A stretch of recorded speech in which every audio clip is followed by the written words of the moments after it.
Hello বন্ধুরা, good morning সবাইকে। দিদি রান্নাঘর ব্লগ চ্যানেলে তোমাদের সবাইকে অনেক অনেক স্বাগত। সবাই কেমন আছো? আশা করি সবাই খুব ভালোই আছো। আজকের ব্লগটা কিন্তু সকাল সকাল, শীতের দিন সাবধান খাওয়ান লাগবে। গরু বাছুর বের করে গরুর জায়গায় গোবর টোবর পরিষ্কার করে আগে আমরা গ্রামে গোবর ঘুটে দিই। তারপরে ঘর বারিন্দা উঠান টুঠান ঝাড় দিয়ে কোনো সময় হয়তো বাসি কাজ সেরে ঘর উঠোন বাসন মেজে পরে আমরা গোবর ঘুটে দিতে বসে পড়ি। কিন্তু আজকে ঘুম থেকে উঠেই বাসি ঘরটা ঝাড় দিয়ে গরুর জায়গা ঝাড় দিয়ে গরু টরু বের করে গোবর টোবর নিয়ে ব্যাস। এখন প্রথমে চলো দেখে নাও আমার বান্ধবী আমার দিদা আর কি কিভাবে গোবর ঘুটে দিচ্ছে। তো সেটা আগে দেখে নাও। কিন্তু এইভাবে এই যে গোবরের ঘুটে বা মুইঠা তৈরি ফেলেছি, এগুলো মুইঠা আমার বান্ধবী তৈরি করেছে। এই যে দেখো, গরুর গোবর ফেলে না দিয়ে আমরা কিন্তু গোবরের ঘুটে বা মুইঠা তৈরি করি, আর সেই মুইঠা দিয়ে উনুনে রান্না করি।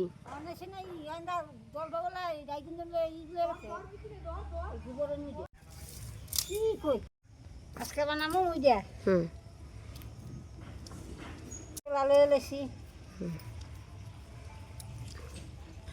বেলা করে গোবর গিলাম নাই হলো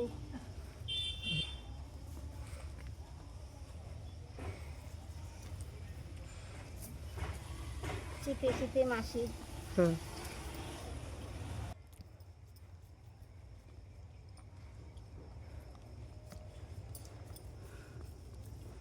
বন্ধুরা দেখতে পাচ্ছ কত সুন্দর করে তাড়াতাড়ি এই মুইঠা তৈরি করে ফেলা হচ্ছে।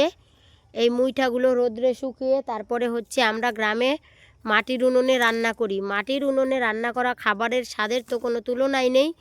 মুইঠা বানানোর জন্য লাগবে গরুর গোবর। আমরা গ্রামে প্রত্যেক বাড়িতেই কিন্তু গরু পালি।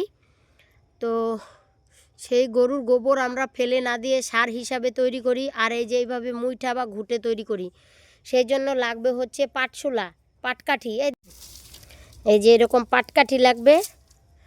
তারপরে গোবরটাকে একটু ভালো করে মেখে নিতে হবে। যদি বেশি শুকনো হয় তাহলে একটু জল দিয়ে মেখে নিতে হবে। আর দেখতেই পাচ্ছ কিভাবে মুইঠা তৈরি করা হচ্ছে আর কত তাড়াতাড়ি করে। কোনো কাজ ছোট না, সব কাজেরই গুরুত্ব আছে। আমরা অনেকেই আছি আধুনিক যুগে মুইঠা বানাতে বা গোবরের ঘুঁটে বানাতে পারি না। এই ভিডিওটা তাদের জন্যই তৈরি করছি, যেন সকলেই এই গোবরের ঘুঁটে বা মুইঠা তৈরি করতে পারো। তো দেখো,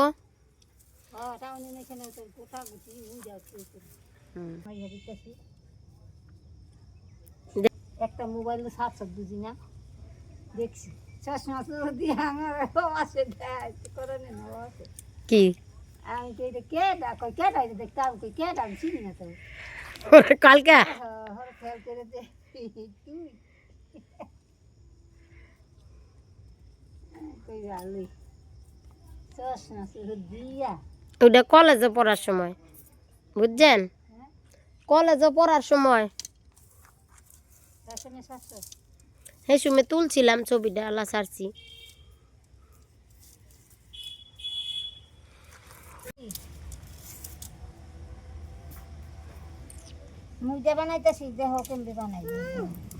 একদিন তো জান সিদ্ধ করবেন না, আমরা ডাক দিয়েন তো এইটা ভিডিওটা।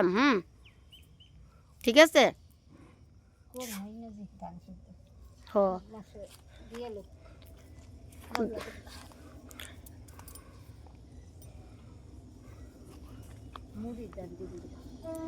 ধানটা ভিজাইবেন নাকি ভাপাইবেন ওইটাও ডাক দেন। হ্যাঁ ঠিক আছে,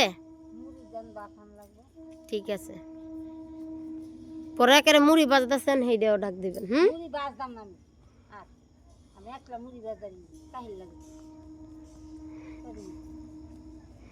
তাড়াতাড়ি তো বানানো হয়ে যাইতেছে গো। তাড়াতাড়ি আমরা না শীতের দিন না ছয়টা পরে সাতটায় রাখি আর কদিন ধরে বেলায়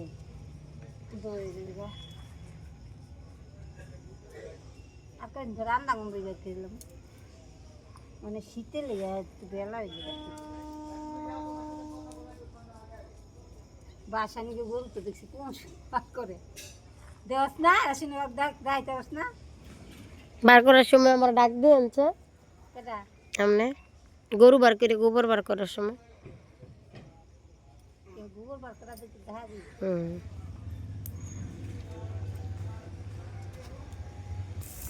কত তাড়াতাড়ি দেখো, গল্প করতে করতে মুইঠা কতগুলো বানানো হয়ে গেছে।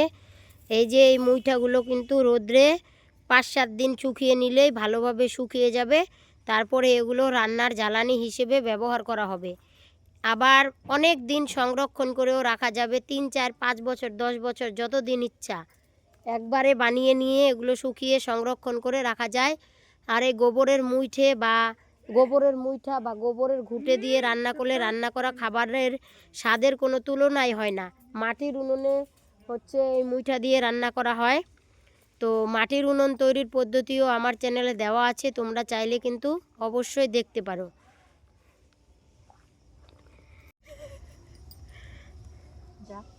চলেন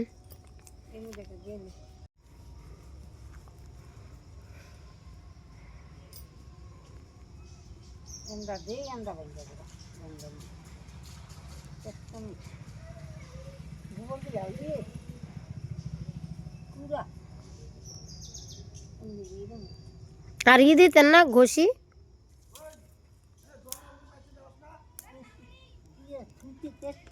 গোবর নিতে পাইছি মুটকা দিমু গ্রামের মানুষ আমরা তো কি। এই যে গরুর খড় এগুলা দেখতে পাচ্ছ, এগুলো সারা বছর খাওয়াই গরুকে। এগুলো আমার বান্ধবীর জমির খড়।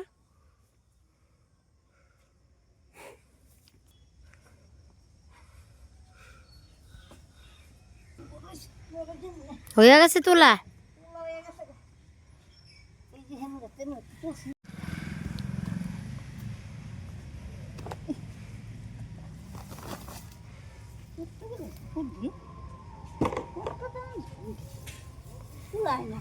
খড়গুলো দেখতে পাচ্ছ, এগুলো আলাদা শুকোতে দেওয়া হচ্ছে। খড়গুলো দিয়েও রান্না করা হবে মাটির জোড়া উনানে। মাটির জোড়া উনান কীভাবে তৈরি করতে হয় সেই পদ্ধতিও দিদির রান্নাঘর চ্যানেলে দেওয়া আছে। এই যে আমার বান্ধবী এখন পাটশুলা আনতে গেছে।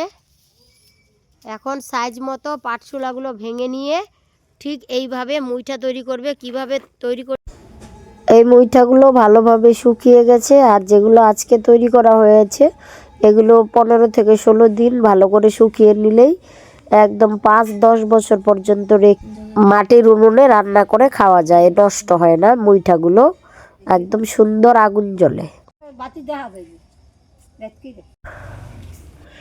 আগামী 2 দিন পরেই ছাদ ঢালাই, সেই জন্য কিন্তু ছাদ রড বেন্ডিংয়ের জন্য সব রড চলে আসলো।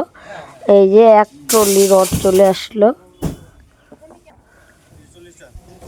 বালি সিমেন্ট সব আনা হয়ে গেছে, তো সব কিছু বোঝাই করে রাখা হয়েছে। আর এখন রডগুলো হচ্ছে আনা হলো, কতটা রড লাগবে না লাগবে সেই হিসাবে। এই যে মিস্ত্রি দাদা, এই মিস্ত্রি দাদার সঙ্গে করে গিয়ে রডগুলো হচ্ছে কিনে এনেছে। তো এখন এগুলো সব নেওয়া হচ্ছে চেক করে যে ঠিকঠাক আসলো কিনা, কতটা। আজকে বাড়িতে খাওয়ার জন্য দুপুরের জন্য চাটনিটা রেখে দেওয়ার কারণে আরো অনেকটা জমে যাবে। চাটনি এই রেসিপিগুলো অবশ্যই দিদি দেখতে আরো ভালো লাগবে। কাছ থেকে দেখাচ্ছি কিরকম হয়েছে। বিরিয়ানি আমার হয়েও গেল, দমে বসিয়ে দিয়েছি। এই পাইলে তোর নাম কি? সুমন্য। পাইছিস?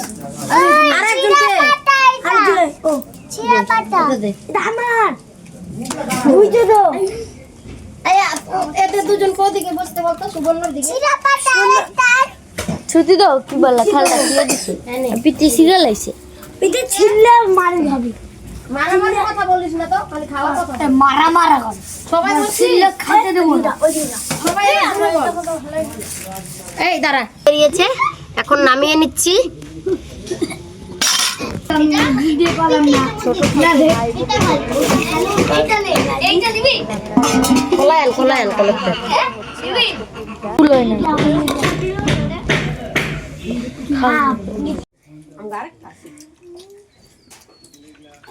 তোমার হিরেন টাকাই দিছে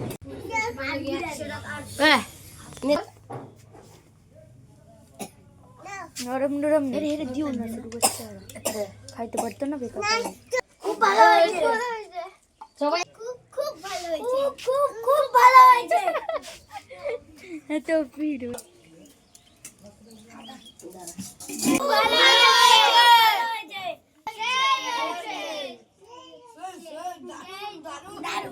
দারুন আপনারাও বাড়িতে ট্রাই করবেন সবাই একসাথে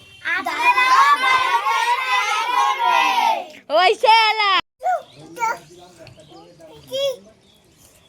একটু দিতে শ্রুতি রড এদিকে আনাও হয়ে গেছে, রড বেন্ডিং শুরুও হয়ে গেছে। সাইজ মতো ওই রড কেটে কেটে বেন্ডিং কিন্তু শুরু হয়ে গেছে।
কোনো কাজ কিন্তু ছোট না, দেখো কত পরিশ্রম হচ্ছে।